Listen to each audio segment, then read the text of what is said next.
Selamat datang di channel Saham Cuan, tempat kita membahas analisis saham secara mendalam dan edukatif. Pada video kali ini, kita akan mengupas tuntas saham PT Janu Putra Sejahtera Tbk dengan kode saham AAYM. Apakah kenaikan harga saham AAYM hampir 50% dalam setahun terakhir didukung oleh fundamental perusahaan? Mari kita bahas secara lengkap, mulai dari profil bisnis, kinerja keuangan, hingga prospek ke depan. Disclaimer, video ini bukan ajakan untuk membeli atau menjual saham, melainkan murni edukasi dan bahan analisis. Analisa ini dibuat pada tanggal 21 September 2025. Profil perusahaan. PT Janu Putra Sejahtera Tbk atau AYAM adalah perusahaan yang bergerak di bidang peternakan ayam dan rumah potong ayam. Sejak berdiri, AYAM memproduksi berbagai produk unggas seperti DOC Karen Stock atau bibit ayam pembiakan, DOC ayam broiler, ayam hidup, karkas ayam, telur komersil, serta jasa rumah potong ayam. Saat ini AYAM memiliki 2 lokasi breeding parent stock di Ngewis dan Purbalingga dan 2 lokasi peternakan broiler di Klerong dan Sleman. Dengan struktur bisnis yang terintegrasi vertikal, AYAM memiliki kendali penuh atas rantai produksi, namun juga rentan terhadap fluktuasi harga pakan dan harga jual ayam di pasar. Struktur kepemilikan. Mayoritas saham AYAM dikuasai oleh pendiri perusahaan, Haji Singgih Janu Ratmoko. Dengan porsi mencapai 76,55%, publik hanya memegang sekitar 21,85% saham. Ini berarti free float rendah, yang seringkali membuat harga saham lebih mudah bergerak naik turun dengan cepat. Kinerja harga saham. Jika kita melihat performa harga saham, AYAM menunjukkan tren kenaikan yang cukup agresif. Dalam 1 tahun terakhir, naik plus 47,90%, dari 114 menjadi Rp183. Sejak awal tahun atau year to date, naik plus 32,33%. Bahkan, dalam 6 bulan terakhir, naik plus 24,82%. Level 183 saat ini menjadi resisten kuat yang sudah beberapa kali diuji pasar. Kenaikan harga ini terlihat impresif. Namun, apakah benar didukung oleh fundamental bisnis yang solid? Mari kita lihat lebih dalam ke laporan keuangan. Laporan laba rugi. Pada periode TTM atau trailing 12 months, AYAM membukukan pendapatan sebesar Rp351 miliar. Namun, laba bersih hanya 2 miliar. Jika kita lihat detail margin keuntungan, gross profit margin hanya 0,06%. Operating margin negatif minus 5,76%, dan net profit margin juga negatif 2,89%. Ini artinya, AYAM belum mampu menghasilkan keuntungan bersih yang sehat. Bahkan jika dibandingkan tahun lalu, kinerja memburuk.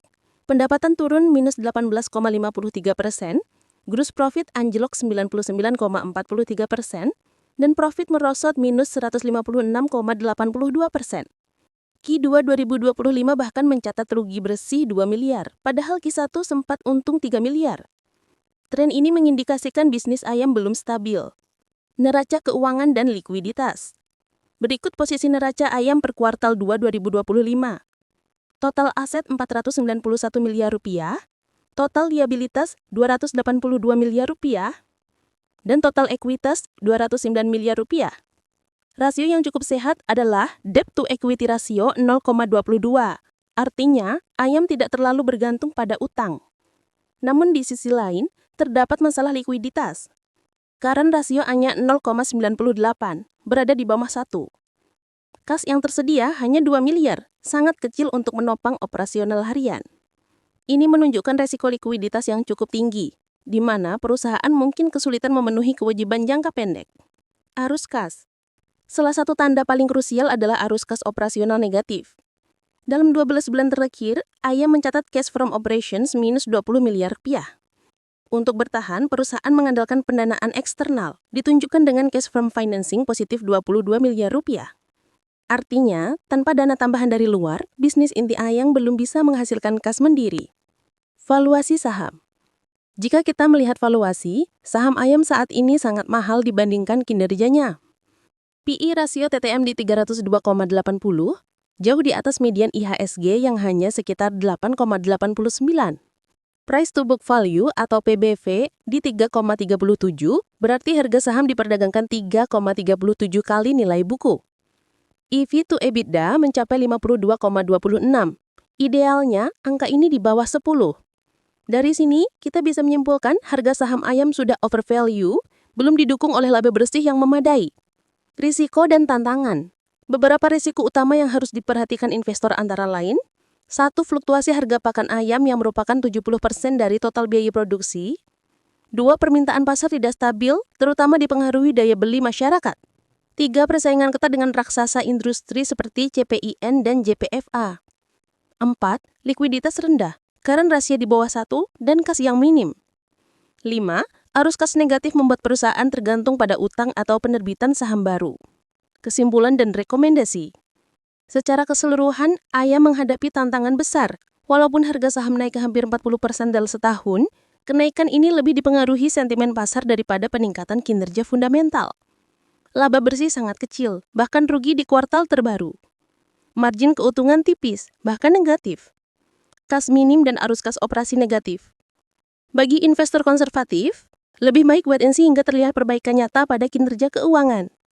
Bagi trader jangka pendek, saham ini berpotensi memberikan swing cepat, namun resiko volatilitasnya juga tinggi. Demikian analisis mendalam saham ayam. Apakah Anda melihat potensi perbaikan di masa depan atau justru melihat resiko yang lebih besar? Tuliskan pendapat Anda di kolom komentar. Jangan lupa like, share, dan subscribe untuk mendapatkan analisis saham lainnya. Sampai jumpa di video berikutnya.